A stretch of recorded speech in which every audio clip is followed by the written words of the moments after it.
Welcome to the Moffitt Method Podcast, where longtime strength and conditioning coach Tommy Moffitt explores everything from the art of coaching, improving performance, sports nutrition, and mental training. Now, welcome your host, Coach Tommy Moffitt. Welcome to the Moffitt Method Podcast, and I am your host, Tommy Moffitt. If you're listening for the first time, please take a moment to subscribe to the podcast and share it with your friends. For more information about the Moffitt Method Speed, Strength, and Conditioning Program, please visit our website, themoffittmethod.fit, or email us at info@themoffittmethod.fit. I'm super excited about today's amazing guest, Aaron Ausmus. A native of the great state of Tennessee, Aaron has coaching stops at the University of Tennessee, the University of Southern California on 3 separate occasions, twice as the head strength coach and once as an assistant, the University of Idaho, Ole Miss, and North Texas.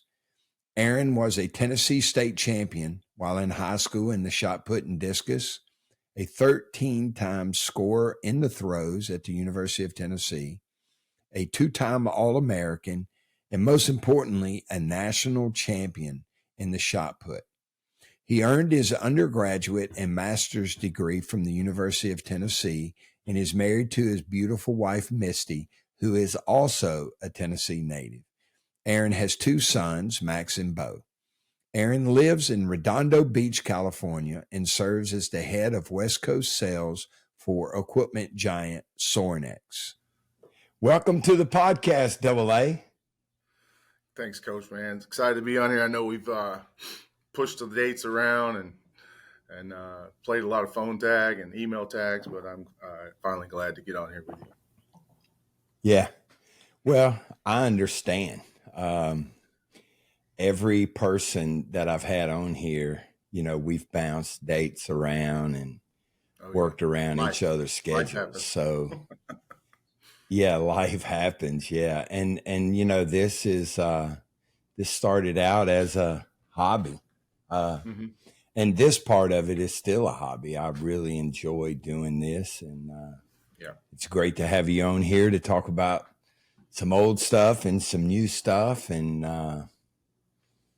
just have a good conversation. So my first question, can you talk about your transition from coaching for so many years to working for Sorinex and what you do for the company?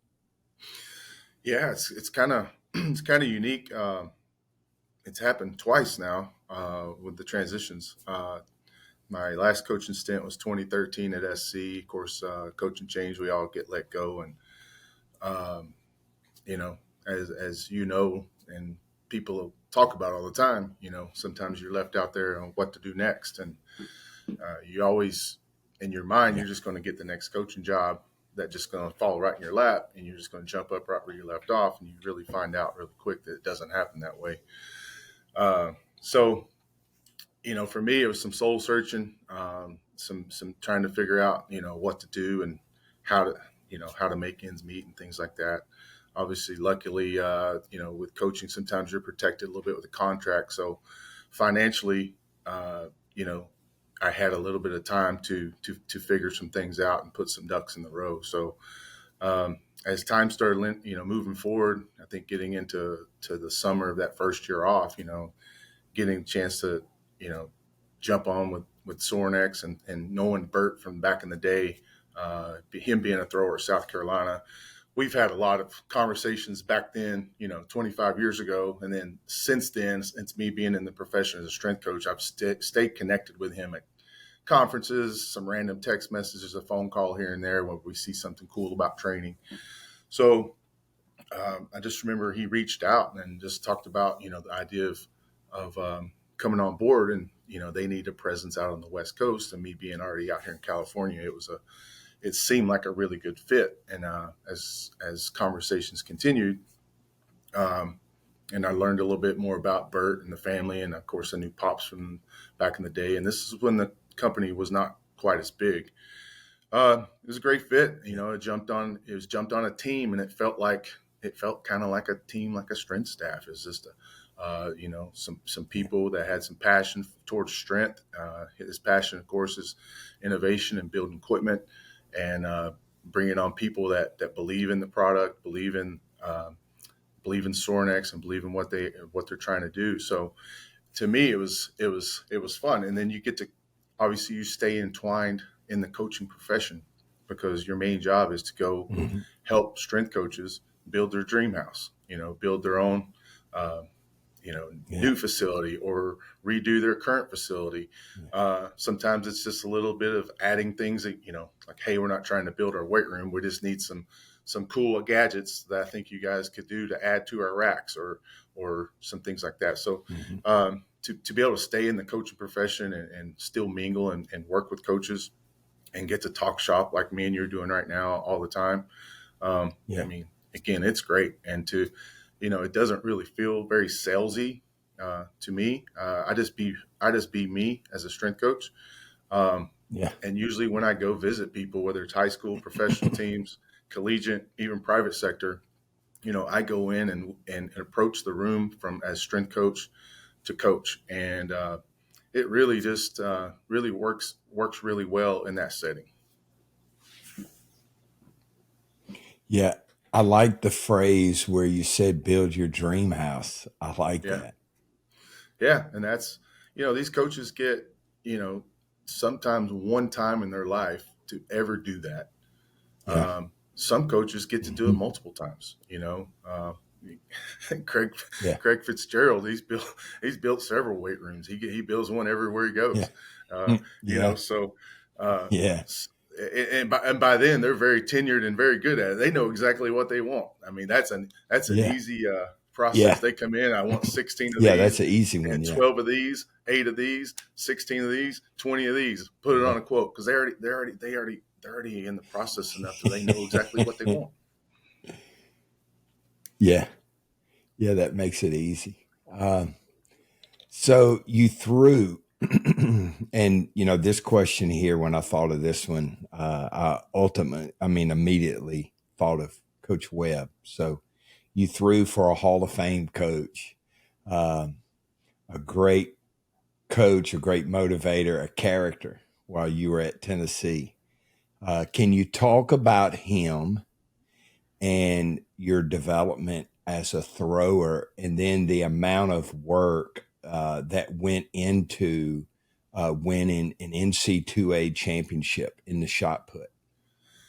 Yeah, Coach Webb really was my first coach as a thrower, because in high school, from late sophomore year, junior year, senior year, I was basically self-coached. I threw 90% of the time off my basketball court onto a hay field over a fence. So I literally had to throw a shot put over the fence or the discus, and then I had to go around to where the gate was in the fence, open the gate, go retrieve the shot, because I only had one of each, go retrieve the shot down the field, come back around the fence, come in the gate, come back to my basketball court. So the process of, getting a bunch of throws, say in an hour, it wasn't happening, Now, when I would recruit one of my buddies, or sometimes my dad, when he was home from work, I would have them on the other side of the fence, grab the shot from the hayfield, hand it over the fence. Now my intensity or quantitative throws went up probably double in the same hour, because I was getting twice as many throws. So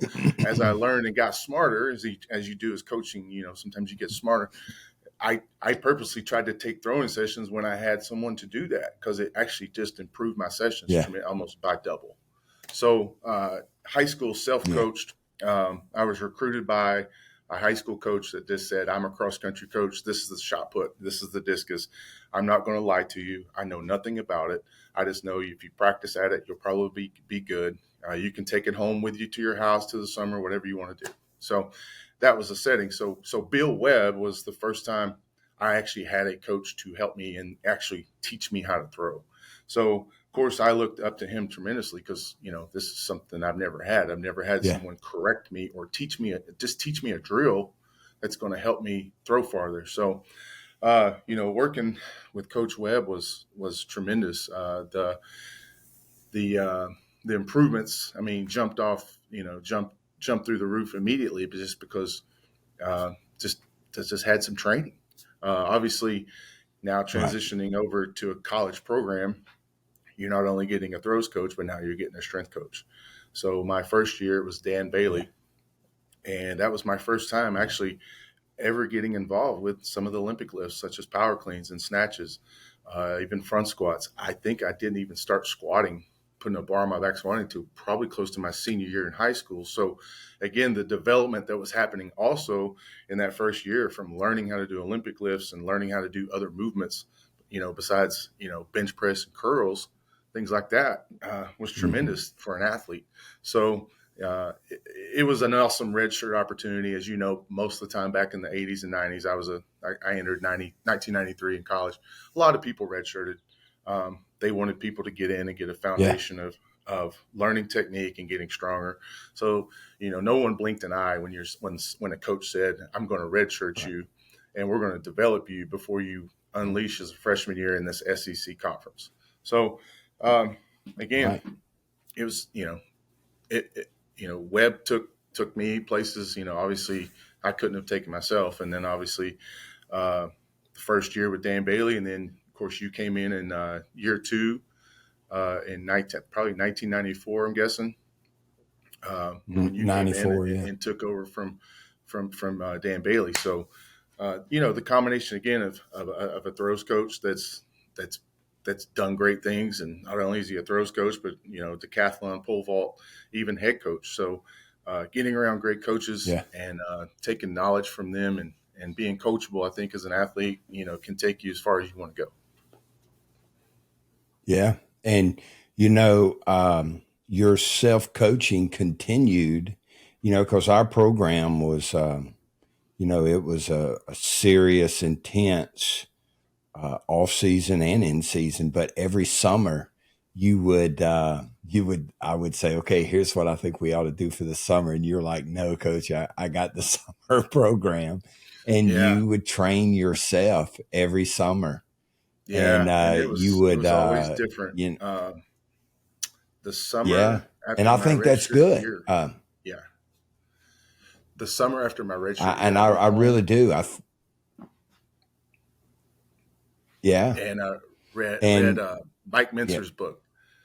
And so the whole summer of 94, I did Mike Mincer's heavy duty training, which is one set to failure. You do one body part per week. You train 3 days a week, and literally just put on a ton of muscle. And more than anything, it taught me basically how to take sets and reps to high extensive failure, take sets farther than you think you can go mentally. So I remember coming back from that summer, and Dan was still there. And I think you were just transitioning in, and maybe he was leaving. And, they were like, holy cow, what'd you do this summer? And, I put on a bunch of muscle, but it definitely hurt me, I think, athletically, because I was doing nothing to where I was moving and changing direction and throwing. I was just, doing kind of lifting like a bodybuilder.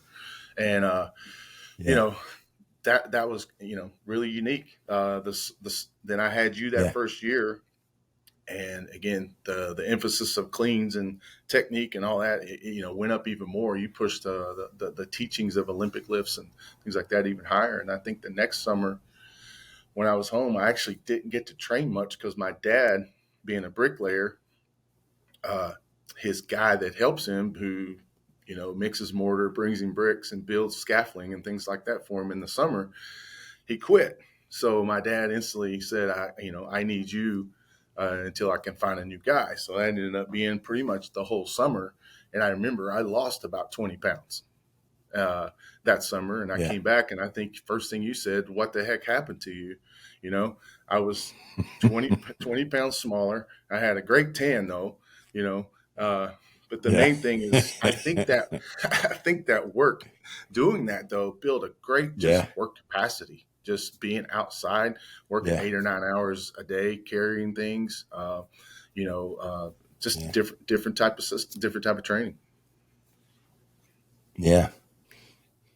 Great story. Great stories. So anyone that's involved in the strength culture has heard of or participated in Squatober.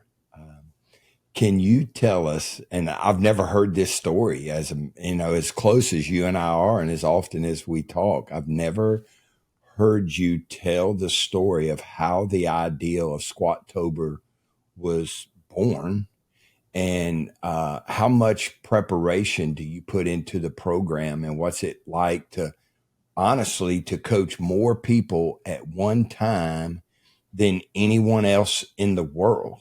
I don't think there's, I thought really hard when thinking about this question, and I honestly don't think that you coach anyone. I mean, no one else in the world coaches as many people as you. Well, I'll start with how it all started. Again, I just joined Sorinex the summer of 15, and I want to say it was roughly 2 months uh, before October 1st. And I want to say, I was trying to remember how this worked, but I shot an email into the team, me and Bert. Back then, it was kind of the sales team and the inside people. And I just threw an email together about possibly the idea of, what if we took the month of October and we called it Squatober? And what if we paid tribute basically to the king of exercises, the back squat? And what if we kind of submitted out a challenge to do your best to get in some back squats, as many days of the month or every day of the month, if possible, during the month of October. And it was really just something fun to throw out there, and just to see if individuals would participate. So myself, and some of the guys like Dan McKim and some guys, Josh Dobby, and of course Bert and some people on the team, they said, let's go out and day one, let's put some squats out on social media. Let's hashtag Squatober and let's have some fun with this. And then I want to say just a few days in, Bert and them went out, and this was actually the shirt I'm wearing is the original 2015 Squatober shirt. As you can see, it's not nearly as fancy. There's really not much on the back. I think it's the Be Legendary across the back, but this was year one, and we weren't selling this shirt. We were literally kind of giving it out to people who were actually participating. So when we would see, say, a strength coach from a school, it might be day 5, throwing the bar on his back, he hits a set of squats, and he hashtag Squatober, and then we see him squatting again the next day. I mean, we send that guy a text message or a DM. Hey, what's your address? He gives our address. We send him a shirt. So it was really neat just to see year one how it just kind of organically happened with not a lot of promotion about it. It was just people like, oh, wow, pay tribute to the back squat every day this month. Never thought about doing that. I might try it. Well, maybe I didn't squat every day, but you know what? I squatted 20 days out of the month, which is something I would have never done, and I really enjoyed it. So that's kind of how it started. 2016, the next year, was when we actually developed a strength plan for some people to follow. So instead of everyone going rogue and doing their own program, we said, what if we submit a program? And we did it through the Pen and Paper Strength app Instagram. And then Sorinex would share it, and we would write just a daily prescription of work to do each day, the sets and reps and what exercises to do. And it was very basic, and it guided people. I think it was 6 days a week, Monday through Saturday. We took Sundays off, and it would just guide people through intensities and loads. And some days were hard and some days were light and some days were in between. And we took them through a month, and we kind of projected them to hopefully hit their biggest back squat right at the end of the month. That was the plan. And that was the year I think we sold, 2016 is when we actually had a shirt to sell as well. And again, I think at that time it was a lot of coaches doing it, high school, college, just gym owners and things like that. And then each year it just has really gotten bigger and bigger and bigger. I think 2018 was the first year that we had people from all 7 continents doing Squatober. We had people, we can go around, Russia, Brazil, Antarctica, New Zealand, Australia, Japan, China, Canada, Jamaica. I mean, it was just all around the world. We were getting feedback from people, and that's when we started having to really change the times we posted, because we started realizing there was people that were a day ahead, 17, 18 hours a day ahead, or even close to 24 hours from where I'm at on the West Coast. So we had to start not only posting a day ahead, but we had to start posting it the day ahead early in the morning, because they were literally waking up to the post. So they had the training in front of them right as they was waking up around 5 a.m. so they could go hit the training before they went to work. So around 2017, we started seeing it going worldwide. 2018, we knew it was worldwide. And I think 2019 was the first year we cut it back to 5 days a week, to Monday through Friday. We took Saturday and Sunday off. We did that for a couple reasons. One, we found that a lot of people did not have as much engagement on the Saturday training. They just were checked out by the time hey, that's my weekend. Two, a lot of people didn't have access to weight rooms as much on Saturdays. So, and part three for that for me is I thought I could write a better strength plan, knowing they could have 2 days off. So that allowed me to my mind, change the road of intensities and loads and volumes, knowing they're going to get 2 full days off. So that was 2019. We converted, and we go 2020, 2021, 2022 is our past year, and the amount of people doing this, it's no longer a bunch of strength coaches. It's all over the spectrum. Yeah, moms, dads, kids. Yeah. We got bodybuilders doing it. We got powerlifters doing it. We got CrossFitters doing it. We the gym bro, we call them the gym bros. Ladies doing fitness competition. Firefighters. First responder. All kinds of people doing it. Lawyers, preachers. All kinds of people. Couch potatoes. Whatever you want to call it. Just all kinds of people doing it. And we didn't really. I don't think we really saw the explosion of just the different amount of people that's going to jump in and do this. And some people see it as just, oh, I'm going to do the Squatober challenge, and it's we try to really say, it's not really a challenge. It's just a month journey towards celebrating the back squat, and go jump in and do as much as you can. And a lot of people just really gravitated to it and then had some fun with it, and that's what it was for. Is there any way, or have y'all ever tried to estimate the number of participants that do it? I don't know. It's obviously in the thousands and thousands of people. Yeah. I don't know if it's 50,000. I don't know if it's 100,000. I wouldn't be surprised if it's either one. But I know the engagement each year, it multiplies, and it's word of mouth. It's someone that actually tried it, and they said, I had a blast. My squat went up 15 pounds, or maybe it went up 5 pounds, maybe it went up 50 pounds. Yeah. But I got to learn about some basic strength training, and I didn't know how much fun it could be. And if I put that in my life consistently, what it would do for me. And all of a sudden, that person that had that great experience, when it comes to the next Squatober, guess what they're doing? Boom. Hey, you got to do this year. I did it last year. I had a blast. I've been training ever since then. It got me into a routine in my life that I've been waiting on for 5, 6, 7, 10 years. So the word of mouth on it is the biggest part. And I don't know the number. I do know that the people that start it to the people that finish it, it definitely drops off. Yeah. All right. Now, what's the? And I'm sure you've been DM'd and people have sent you all kinds of stories and messages. Anything that's been really interesting or intriguing that you've been told or heard associated with Squatober?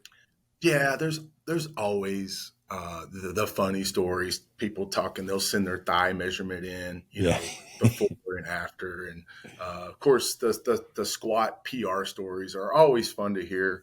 Yeah. The stories where people say, this got me training again. I'd been in a very big slump in my life for the last 2 years. I'm super excited about lifting weights again. And I can't thank you guys enough for getting me back. They're basically saying I'm back as a person. Yeah. Those are great stories. I would say a really, some really good ones. I mean, one specifically was probably my favorite one. And I don't think we've ever talked about it. Well, there's probably two. One is people talking about it took them away from an addiction, such as smoking, alcoholism, drugs. You're going to go to the mental health side. People that were in huge depression. I've had people say they were on the brink of suicide. Squatober took them out of suicide. So, because it gave them something to focus on, and it was positive and created a drastic change in their life. That's amazing. And probably the most unique one was the message. I think it was from 2 years ago. A couple that had been struggling to conceive a baby, and they had worked for years, medications, trials, testing, everything with no success. And they said they both committed to doing Squatober, and they both committed to lifting weights, eating healthy, doing daily walks. And by the end of the month, they conceived and got a baby. So we call it the Squatober. We call it the Squatober baby. Hey, that little kid's going to grow up. He's going to have quads on him like this. Yeah. That is so awesome. So we got that. I think we're going to try to do a story. We're going to try to do a story with that family. I think the baby now is about 1.5 years old. He's built like that. But I think the guy that sent the message, I think he was a preacher. Yeah, that is amazing. See, exercise, and everybody that listens to this podcast knows this because they're listening to the podcast, but strength and conditioning and just committing to something is so good for your mental and physical health, that is awesome. So since we're talking about squatting now, we're going to get into some nuts and bolts now. Can you talk about, and I'm sure you've learned a lot through Squatober too, but can you talk about developing lower body strength? And then what are some of the fundamentals that you believe in that are essential for building a foundation for the king of exercises? Yeah, I think with any exercise, you got to start with understanding, how to perform the movement. And with squatting, you see a lot of people out there that are squatting, but are they squatting correctly? Is another question or another discussion. So I think the big thing with lower body strength is you got to find the exercises, number one, you believe in, and then you got to next learn how to do them correctly. And then, part 3 is start increasing the load as you continue to do them correctly. So, with anything like that, I try to talk about, are you getting the most out of the movement? So are you getting, are you really engaging all the muscle groups that you're trying to do? People, a random Joe come off the street, looks at the squat and says, that's great for the legs, but they don't understand how, if you're really doing the movement correctly, that it's developing so much more than your legs. There's people that have talked about arm size increases from squatting. The level of strengthening your back, even your neck, your core. People talk about your core. People ask me, what about abs? I'm like, learn how to squat great.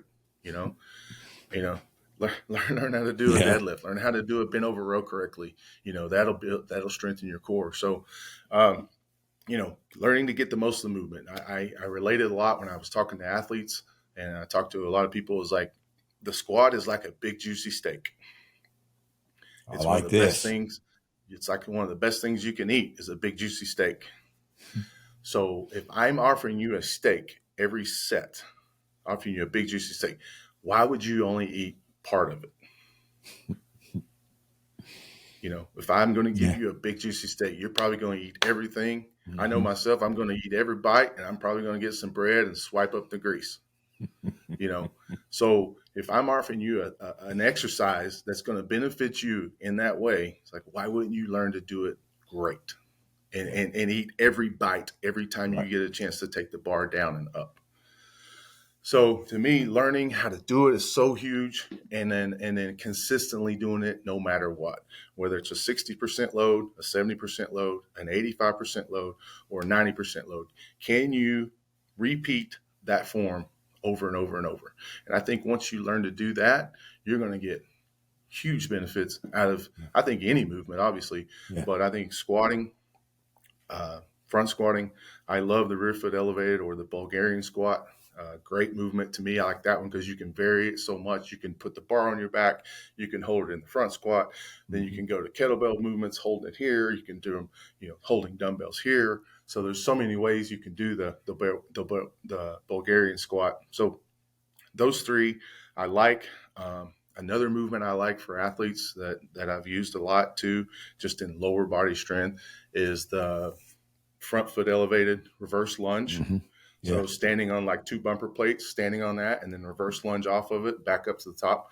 To me, another good just single leg strength builder, especially for athletes. So, those, I would say those four, and this learning how to do them and then continuing to load them as long as the form stays correctly is going to build your foundation for your lower body strength. Yeah. And you've always been a really good high bar squatter. Have you ever experimented with any low bar squats? I don't think I have. I mean, I might have just in a warm up put the bar down lower and just Yeah. to me, but I think it just at the time just felt awkward to me. Yeah. Just didn't feel right. I think I felt like the bar up on my traps, and then I just, hey, keep my feet flat, my chest up, and I bend my knees. I Yeah. just felt like that to me especially as an athlete, it Yeah. just seems so much more natural. Yeah. Yeah. The first time I saw you put that bar up on the traps and go down, I was like, oh, we've got something we can work with right there. So, all right. So what about during the week when you're squatting? How have you always worked it? Are you, like a one heavy day squat, one light squat, two heavy squats within the week? How much variety as far as, loading the squat have you used throughout your career, your coaching career and personally?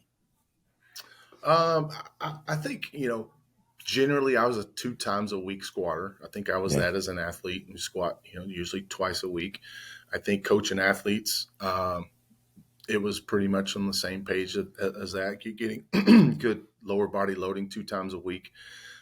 Personally, now I might squat maybe a little more often. I might squat like a Monday, Wednesday, Friday, Mm-hmm. where rotate the intensities. But I think definitely there was always a dedicated heavier day. Yeah. We generally put that one when I was in coaching towards the end of the week on Fridays, Yeah. and we called it Business Friday in our program. Every program I've had, and there's probably Yeah. a lot of athletes that's going to remember the term Business Friday. And we did it for many, many reasons. We tried to be a contrast from the rest of the world. As you know, people on Friday, they call it Casual Friday. Yeah. And what does people do in the real world on Casual Friday? Well, they get maybe can come in a little late. They Yeah. get to dress down. Whereas if they wear a suit all week on Friday, they get to wear just khakis and a dress shirt. If they're, Yeah. maybe if they're khakis and a dress shirt all week, maybe on Friday they get to wear jeans and a t-shirt. Yeah. It's a lot more laxed. There's not as much work going on. Yeah. So to Might me, even that's the call real in world. drinks. Yeah, exactly. You know? Yeah. Drinks at lunch. Go Yeah. out for lunch. Yeah. So we tried to be the opposite or anti of casual. So we always called our Friday our hardest day. And we would build up our week, I would say, more towards the medium through the week, and then really get after it on Friday. So Friday was our big squat day. We encouraged our athletes to dress up on Friday, so they would go from a t-shirt into a polo. Uh, so you would love to see so many athletes in there at a major school on Fridays. Now, not all of them took the bait, but you come in on a Friday and 50% of your room, the kids are in a polo. Yeah. And and they're there to squat. But that was the buy-in. That was their buy-in. So you know what I found? The kids that were wearing the polos, and they were into it. Yeah. They walking in, coach, it's business, man. Look, I'm wearing my polo. We got big squats today. It's business today, So we would take it up on Fridays as much as possible. And then the other day, I wouldn't say it was a light, but it's probably just more of a little bit of a medium day. And I think you can make your light, medium, or heavy days around any rep range. As we talked a couple weeks ago when I made a little chart about that. If you want to train threes, you can make threes a light, medium, or heavy day. If you want to train eights, you can make your eights a light, medium, or heavier day. So it's just according to what rep range you're trying to stay confined in, and build your program on that. All right, last question on lower body stuff, and I want to talk to you about hamstrings. And hamstrings are a touchy subject, and I've even had players that were NFL players call me and say that coach, I need to do something for my hamstrings. And some people are scared to train hamstrings, and they don't do it often enough, and that's how you get hurt. And what were some of your secrets that you use to train the hamstrings? I don't. Again, it is a touchy subject, and I've had my fair share of players in the summer program that are, tweaked here and there, that we got to keep a hamstring on the watch, and especially when you get to fall camp and they're out sizzling, practicing 2 or 3 hours a day, and the soft tissue injuries, will pop up here and there. So, to me, as in the off season, we're training the hamstring as much as we can, glute hams, RDLs, even some barbell thrusters and things like that to get the glute. Work to some single leg, maybe a single leg RDL with a dumbbell or even a barbell too. And then I just think the big thing is continue to train the hamstring at all times, even in fall camp, find things that can still train it, like the Nordics and things like that, where you don't have to put a lot of volume. You could do 3 sets of 2 with a Nordic and it's 6 total reps, but you're keeping that hamstring strong and engaged and firing, even though they're practicing. So I think that's the big thing is continue to train it, and don't just say, well, we're practicing, we're in competition, we just don't touch hamstrings anymore because we're just scared to death. I think training them at all times is huge. And as you know, when you don't train anything for a while, but then all of a sudden you're like, well, we haven't trained hamstrings in 3 weeks, let's throw in some light RDLs today in our program. The next day everybody's lit up because you took 3 weeks off. So everybody's sore. So they go out to practice, and then the head coach is going to come to you and say, why is everybody saying their hamstrings are so sore? You're like, coach, well, we did some really light Romanian deadlifts because we haven't done anything for 3 weeks. Well, all I hear, I see everybody holding their hamstrings, telling me how sore they are. That's okay. So, I always hated that one. So as your coach, and because you were a thrower, we both felt like a big bench would push that shot put out there further. And we worked really, really hard and did some crazy stuff, man, to raise that bench press up. But as you got older and continued to train, your bench just shot up. And I was never able to get that type of growth out of you. What did you do different as you got older for that bench to make as big a jump as you did?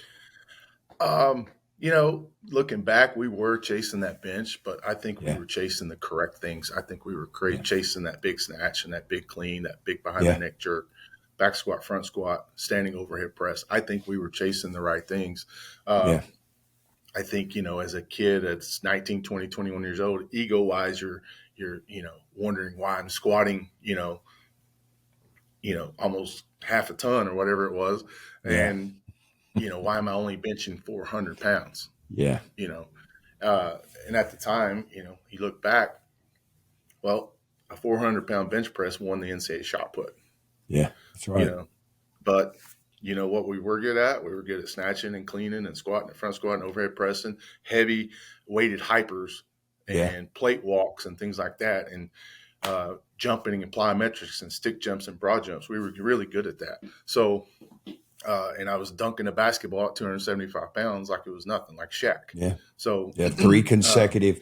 The biggest thing, now that we're talking about some of that, the 3 consecutive 10-foot hops was something that I've never seen another 275 pound or 272, whatever you were at the time. Yeah, we got to where we could stand at the goal line and three double hop broad jump and clear the 10-yard line over and over. We could do it for just sets of 5. I could make money on that. Yeah. So when I tell my kids who are now kind of getting to that age, and they, I think one of my sons had his broad jump measured the other day at a camp, and he jumped 9 feet. He's like, "Dad, what'd you ever jump?" And I was like, "Well, I could jump 10 easy." And he doesn't believe me, But anyway, going back to the bench press, I think once I got out of throwing, and if you think about this, what did we do before we benched in that program? We back squatted and front squatted, and then we bench pressed. And the back squatting and front squatting was very, very intense and very, very tough. So by the time I worked over to the bench, honestly, there was a lot. The gas tank was down. The energy system had just got its butt kicked over there for about 45 minutes of knee bending, then to come in and try to go, well, let's get this big bench. It was tough. So I think as soon as I got through throwing and I could start dedicating, like walk in the weight room, and start warming up and go directly to the bench press. Well, immediately, I started seeing increases. I think as I kept playing with things later, I mean, the best pressing I did was during COVID. I literally locked myself in this garage because I was home all the time for 3.5, 4 months. And I was just out here just working the bench all the time, much like Squatober, almost daily, and really trying to get my foundation of form down, getting my feet in the ground, making sure my head was making contact on the bench, learning how to engage my lats into the press, working a ton of grip strength and trying to really be able to keep the bar directly over my wrist. I called it fist over wrist, and learning how to get my hands and forearms so strong that with any weight, I could keep that position right there at all times. So it's like a piston going down and up. So once I started really working techniques, and then of course, working the movement, working the auxiliary stuff, such as back work, tricep work, the grip work I mentioned, things like that. And that's when it just really skyrocketed. So again, I go back to kind of an old Mickey Marotti thing I heard from him say years ago is, you'll be good at what you emphasize. Mm-hmm. And once you start emphasizing, if you want to be a great bench presser, then go back to, hey, what are the techniques I need to learn to do to be a good bench presser? And then 2, work your bench press a lot. It's just like in your program, if you I want to be a great program I want to be great power cleaners. Well, if you emphasize technique and you work your power clean technique as much as you can, your program will be a great power cleaning program. And if you're saying, I want to be great front squatters, again, if that's what you're emphasizing, that's what you're going to be good at. Yeah. So you've mentioned Max and Bo, and everyone knows that they've been in the garage training. How has it been training them and spending time in the garage and watching them mature and grow into young men? in high school athletes. What's that been like for Dad? It's been really fun because I kind of grew up in a garage myself, and my dad, again, I go back, was a bricklayer. So in his garage, he had all kinds of tools, and he always had a couple hot rods in the garage. So he was always we called it tinkering. Yeah. He'd tinker all weekend out in the garage. And the good thing for me is I learned a lot about cars. I learned a lot about tools. I learned at a high school age how to change my own oil and do things in my own vehicle, just being around my dad and my brother, because they were gearheads. They literally were geeks or nerds of hot rodding. And they read every hot rod magazine cover to cover. I mean, everything in the world around performance. It's just, they were into performance, and Right. And I remember my dad, when I started lifting weights, said, you're wasting time. You're never going to make any money doing that. And he was always saying, you need to find something that's going to be a career. And so I kind of look back and I always laugh, and it's like, Dad said I'd never make any money lifting weights. Boy, was he wrong, So yeah, I think, probably all of us have been told that at one time or another. So my dad saw, he never lifted weights, and he was a bricklayer. And I think he had a guy that helped him one time that was this big bodybuilder. Mm-hmm. And my dad said, and it kind of corrupted his thinking, that I guess the guy came on board, and I think he made it 6 hours of the first day. Yeah. And right after lunch, he walked off and quit. Yeah. And he was this big muscle-bound guy. Yeah. So in my dad, in his mind, that painted the picture of, you go out and lift weight, you're wasting time. All those big muscles mean nothing. If you can't go to work and work hard and do it over and over each day, then you're wasting your time. So when I said, Dad, I want to join this gym and lift weights, you're wasting your time. It ain't going to ever lead to nothing, And I don't know how many times he told me that story about that big brute that quit after 6 hours. Yeah. So the garage to me is special. So I grew up in the garage in performance, but it was hot rodding. So to be able to build this garage like I'm currently in now, and I built it for several reasons. Selfishly, I wanted a place to train, and two, I saw the boys. I think Max was around 12ish, and Bo was around 10 when we started building this garage here. I thought down the road this would be something that they would be able to use, and I would be able to help them use. So, to get them out here and tinker in the garage, to me, I feel like it's the same, and we're learning a lot about strength training out here, and we're learning basic movements and how important it is to do them consistently really well. I think some of the best posts is when you would have them out there with their buddies, and then you would cook hamburgers for them after. Oh yeah, sometimes we'd order Cane's chicken tenders and stuff. Ooh. We'd have like a 50 pack delivered. So when there'd be five or six guys, it'd be Bo's basketball team or just the random kids in the neighborhood. We'd feed the kids afterwards. We'd throw them muscle milk and stuff like that, just to teach them the benefits of after you train, getting some fuel in the body and stuff like that. So y'all have Cane's in LA? Yeah, it's pretty new. It's probably about 2 years now. Shout out Cane's. That's a Baton Rouge store. The original. I didn't know it was original in Baton Rouge because I knew it was around. I know the first time I ate it, I think it was in Houston. Yeah. And they were in Houston. Yeah. So Todd Graves is the founder. He and a buddy started Cane's. I think it was after they graduated from LSU, and the original Cane's is still open. It's just right down the road. It's at the north gates of campus. You can still go in the original Cane's, and anybody that's been in there knows that nothing has changed except for the kitchen. It's it's the same booths and same wallpaper or pictures on the wall. So yeah, Todd Gray started Canes, man, Wow. and It's good. I'll do anything for Caniac. So Yeah. yeah, Yeah. Yeah.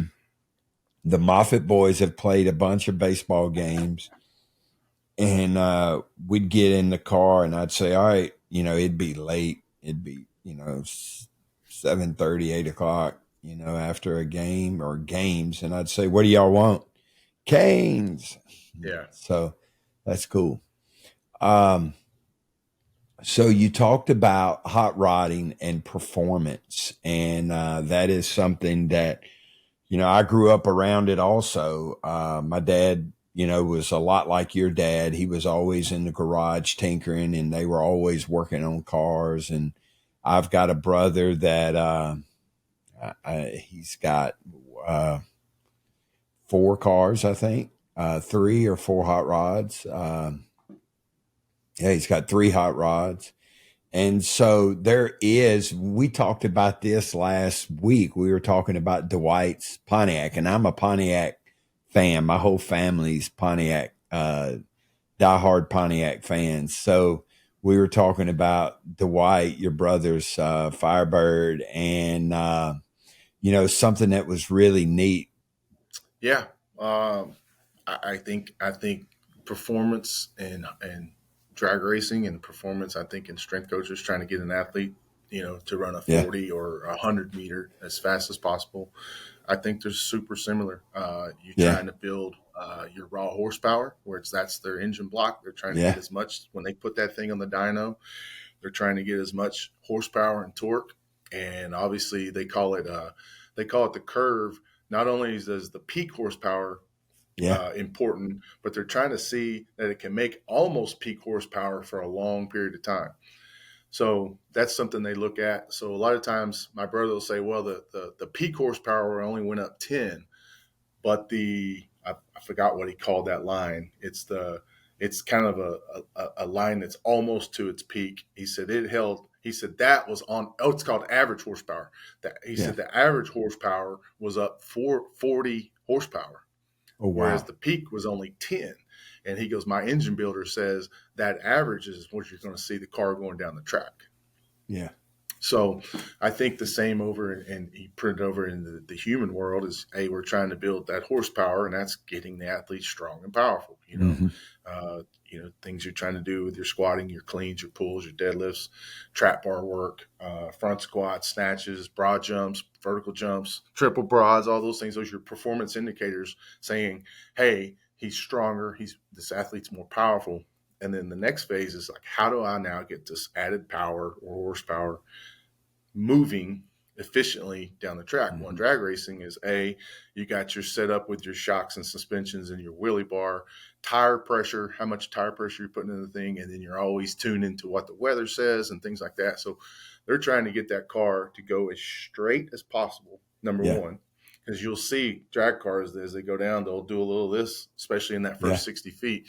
Well, that's not what they're wanting to do. They're trying to go from A to B in a straight line as efficient as possible. And I think you bring that over to athletes. You're trying to teach them, the angles and the movements and the extensions of the hip and the first 3 steps, first 5 steps, first 7 steps. Yeah. You're trying to get that lower body efficiency, the mechanisms of sprinting mechanics with the lower body, punching the knee through, extending the hip, making it violent, making it fast, making it repetitive. You're trying to increase that over and over. Then, the upper body, the arm swing, the posture through the head, through the ankle, all those things, you're trying to make it as most efficient as possible. So there's so many similarities, and they really look at, I think he runs quarter mile, but there's a 60-foot time, a 330-foot time, a quarter mile time.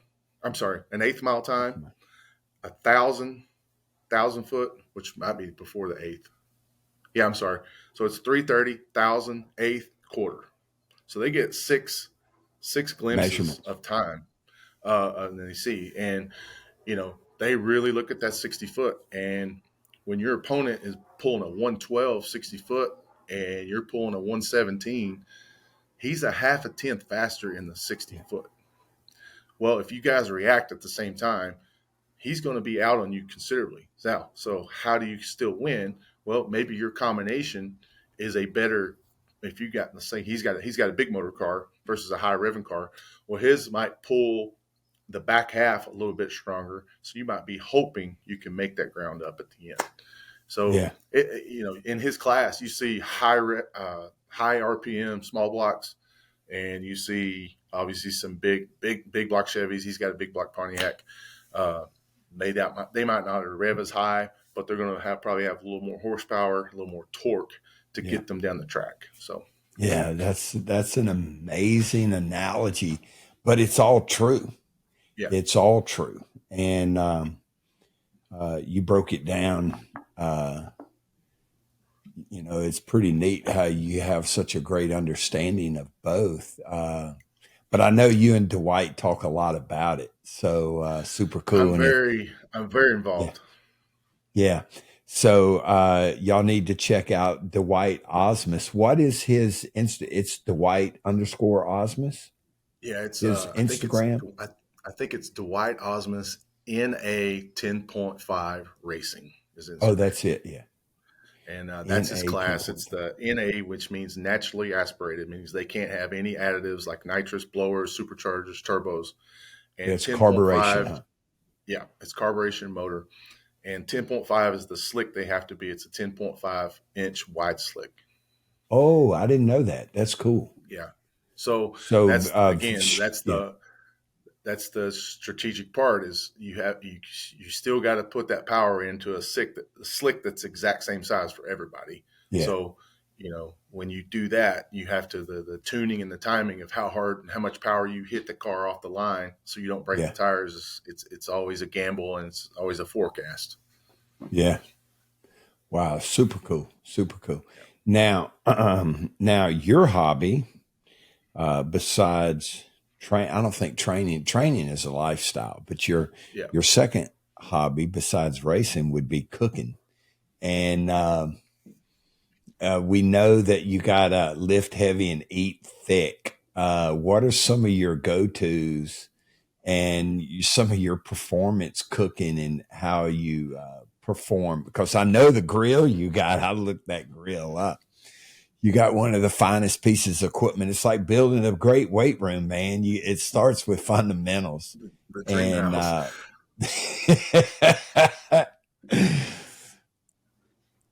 That grill is amazing. Can you talk about that?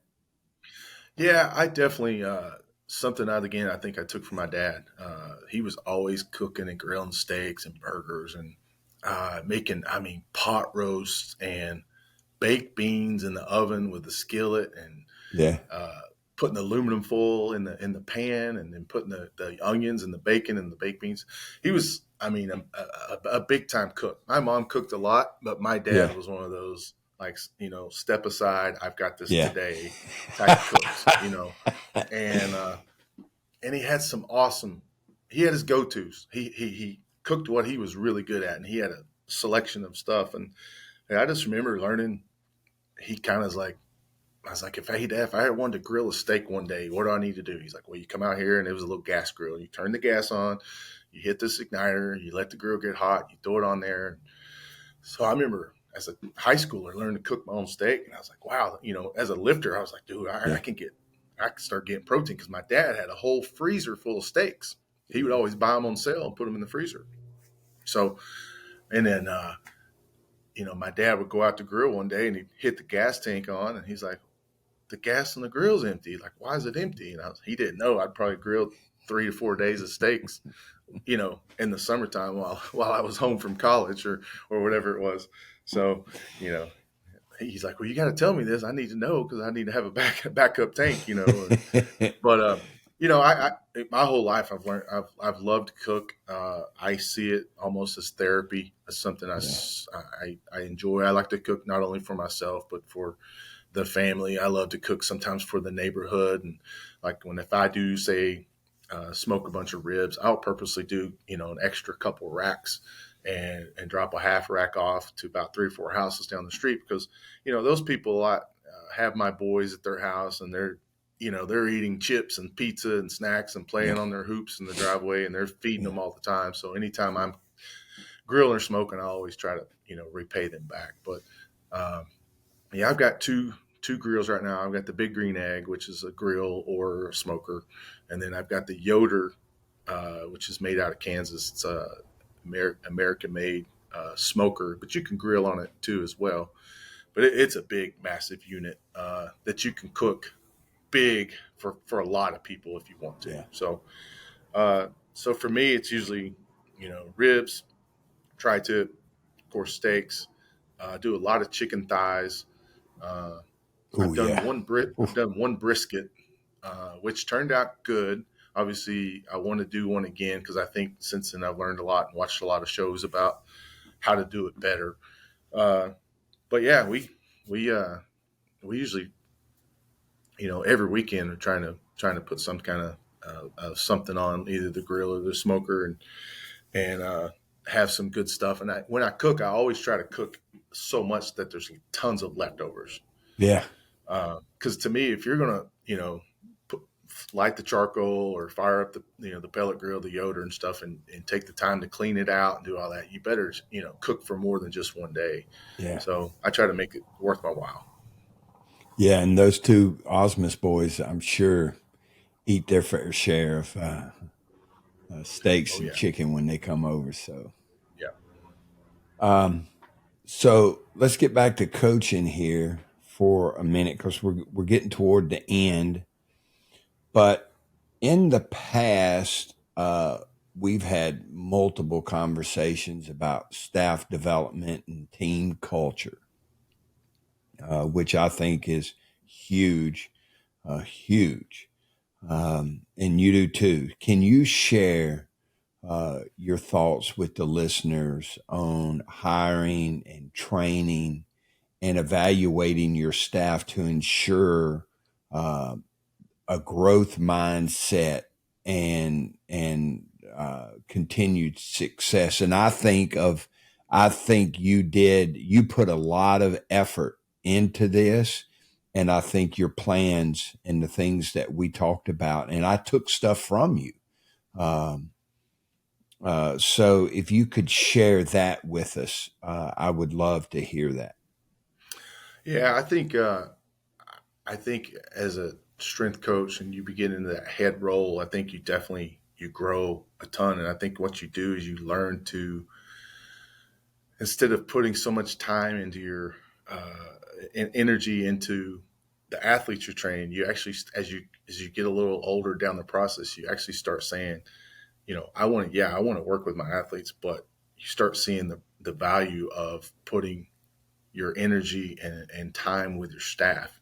And I think getting involved with them and putting them into positions of hopefully success, giving them ownership in some things in the program and things like that. So I think it starts with, like you said, the hiring part.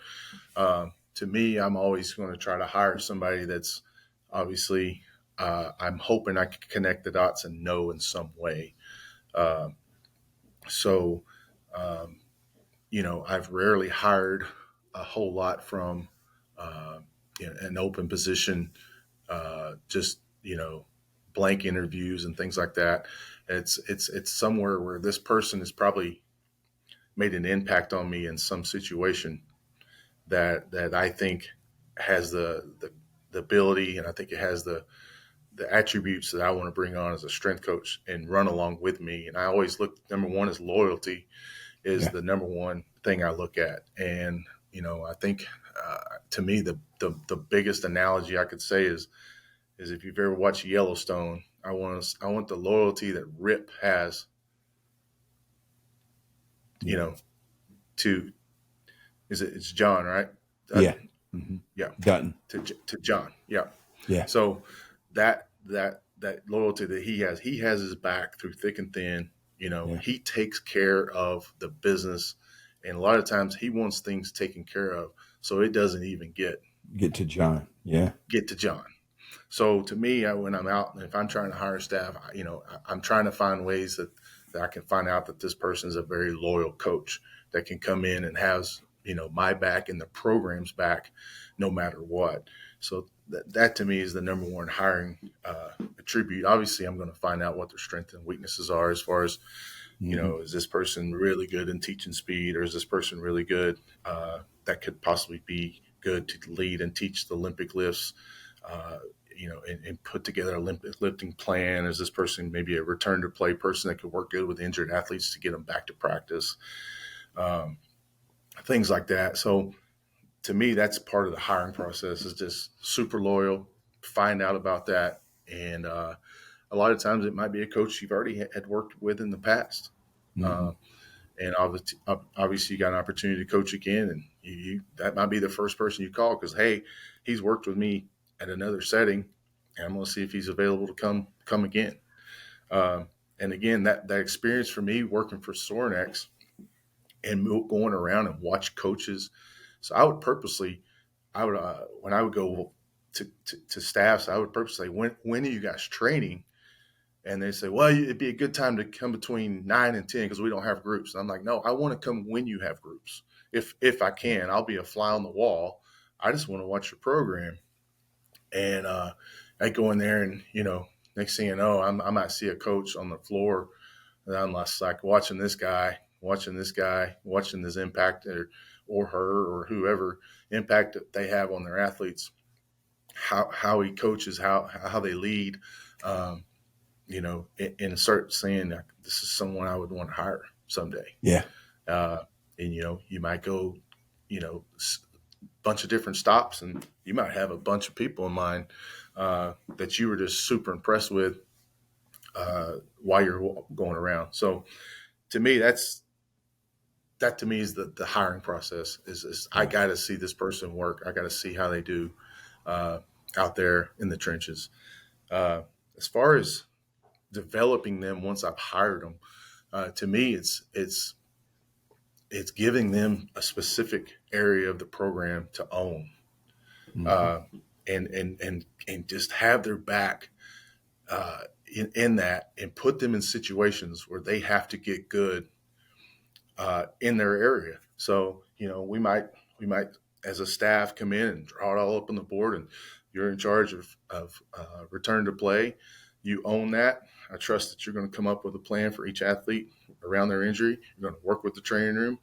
You're going to work with this athlete at practice. You're going to work with them. You're going to write reports about the progress the athlete's making.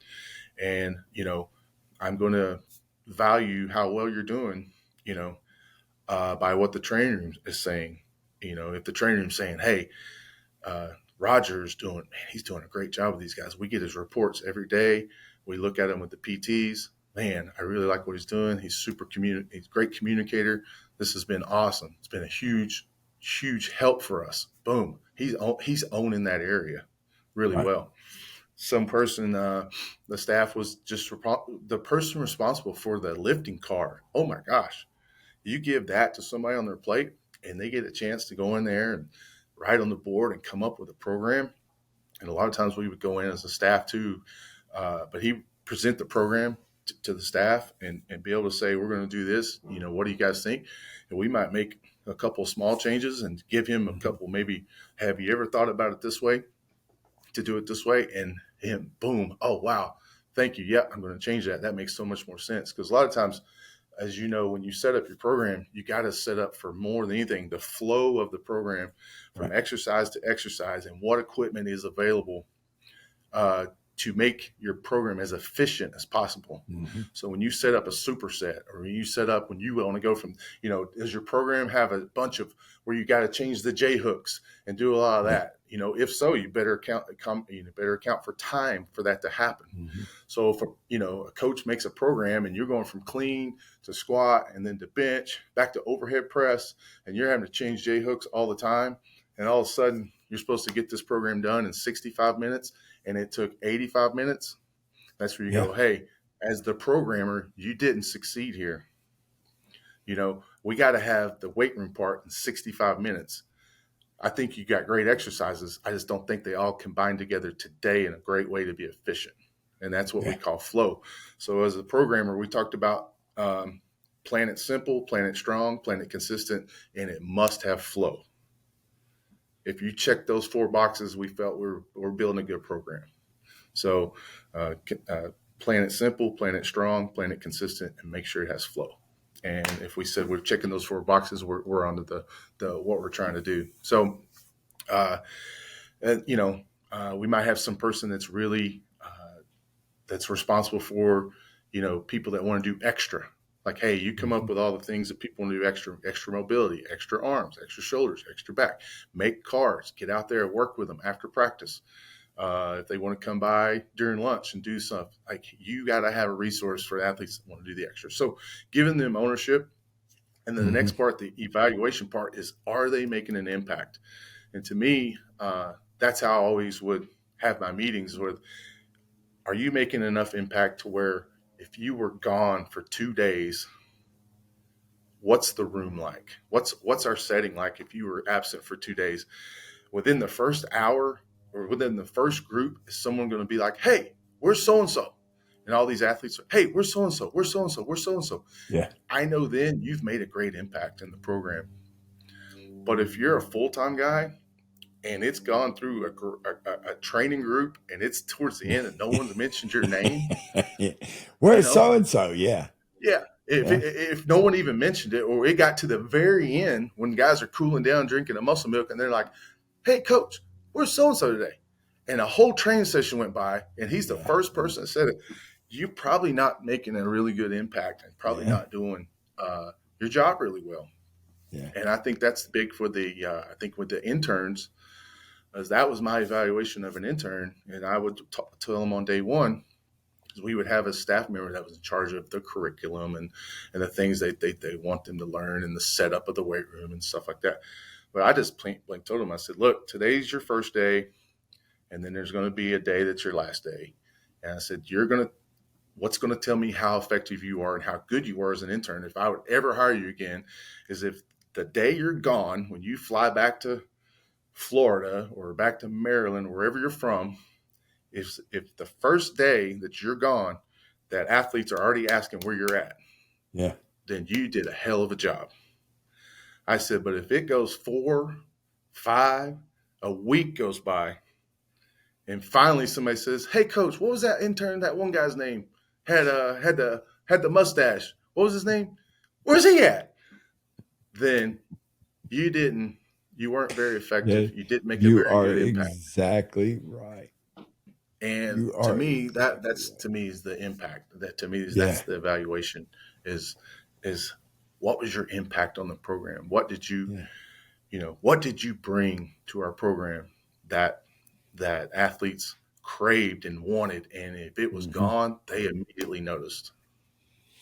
Yeah, and you've had it, and you mentioned this, and you've had coaches like this, that if I had a coach call in, was sick, or his wife was sick, or a kid was sick, I would have athletes panic the moment that they realized that he wasn't there that day. Yeah. Like, coach, where is so-and-so? He's not here, because of the impact. And, you've had that. I've had that. You've seen it in the warm-ups, kids coming down and weighing in, they automatically notice the coach is not there. Yeah. And the program, we haven't even blown the whistle and clapped our hands and get the group started, and they're already coming up like, hey, where's so-and-so?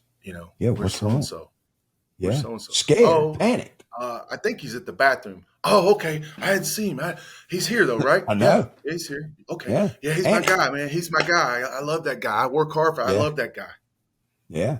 Panicked about it. Something else that you mentioned about you wanting to be there while the group trains. I remember a couple of times where you and Big Dan and Bert actually trained with our team. Yeah. You remember that? Yeah. Y'all were in the group. We were snatching. It was unbelievable. Huh? Matt Benson was there as well. Oh, that's right. Yeah, Matt was there. How about that session? Yeah. How about that, man? That's a who's who right there. And y'all were right in the middle. And here's the cool thing. Our guys never blinked. They never blinked, man. They kept training. They thought it was cool. They talked about that for days after that. And you and Big Dan threw some serious weight around that day.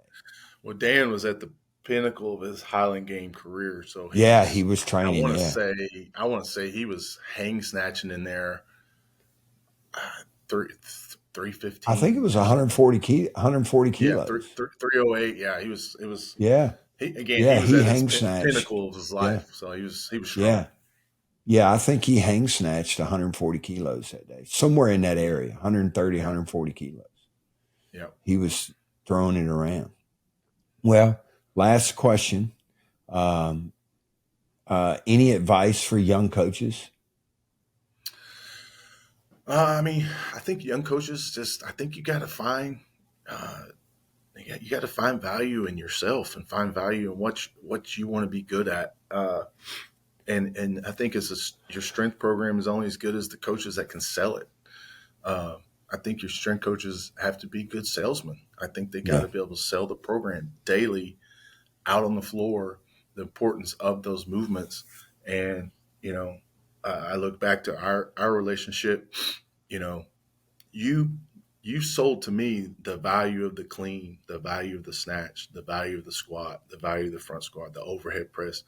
You sold me on how important those lifts are, that if you put that same program Monday through Friday and we followed it the same day and we just did an identical program for 5 days in a row, I was at the point where I probably wouldn't blink an eye because you sold me on how important those exercises are. Mm-hmm. And I knew that those were important in our program because you emphasized it daily. I think young coaches got to understand that, when you're on the floor, you as a person, you as a coach, you're selling that program. And the buy-in from the athletes is going to come from how much they believe in you as the coach. So, can you come in and coach and develop in your program? Can you put in basic movements and put them in consistently throughout the week? And can you motivate that athlete to be good at them, not only on Monday, but Tuesday or Thursday or Friday when they pop up again, and show the value of those movements? And like, hey, didn't we just squat Tuesday and today's Thursday? Yeah. But you've shown so much value in those movements that they don't even blink an eye, and they want to do them again and do them well again. Not only do them, but do them well again over and over and over. So I think as a young coach, you've got to find ways to where you can bring that value to those movements that you guys believe in. You might believe in leg press and trap bar deadlifts, and that's a big piece of your puzzle, your program. Well, you'd be able to sell those two movements throughout the year to your athletes to where they will continue to train at them at a high level no matter what. Yeah. Your other program, you might believe in, hey, we don't do any Olympic lifts. We do a ton of dumbbell work and kettlebell work. Okay, great. But you'd be able to sell that year round to the athletes will work at it all the time. So I think that's the biggest thing is coaches is you got to sell your program and sell yourself and be damn good at it. Yeah. Because that's when you get the buy. It's when you get the buy-in. When you get the buy-in, you got it. Yeah. You get the buy-in, you can go places you never thought you could go. Yeah. Well, I appreciate your time for doing this. It's been a blast, and from day one, I couldn't wait to get you on here. So I appreciate you coming on here and doing it. And I'm sure we'll probably be talking tomorrow or the next day. Yeah.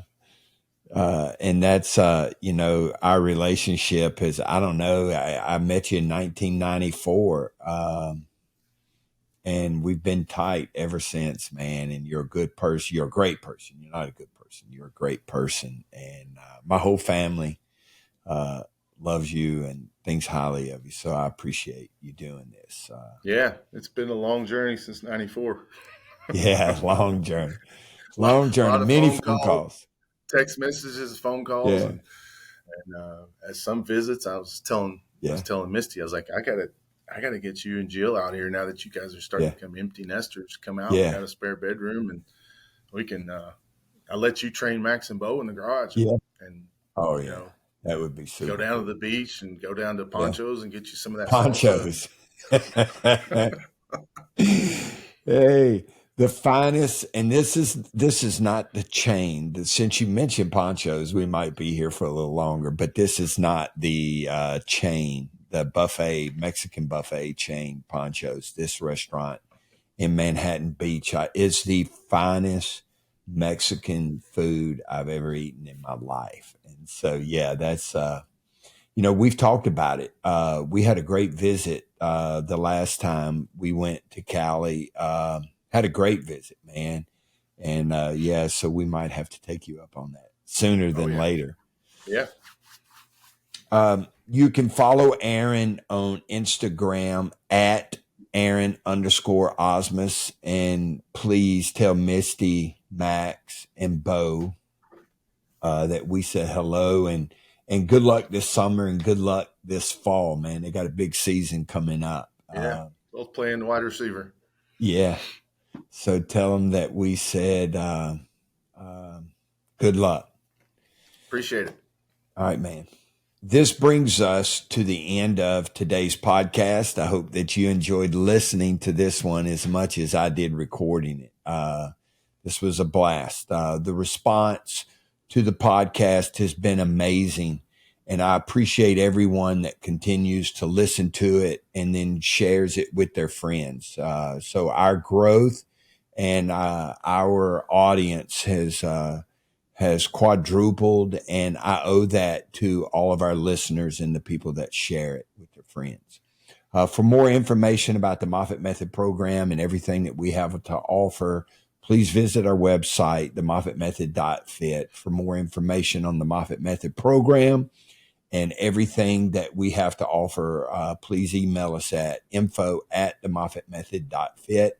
Thank you for joining us today, and we'll see you again next week.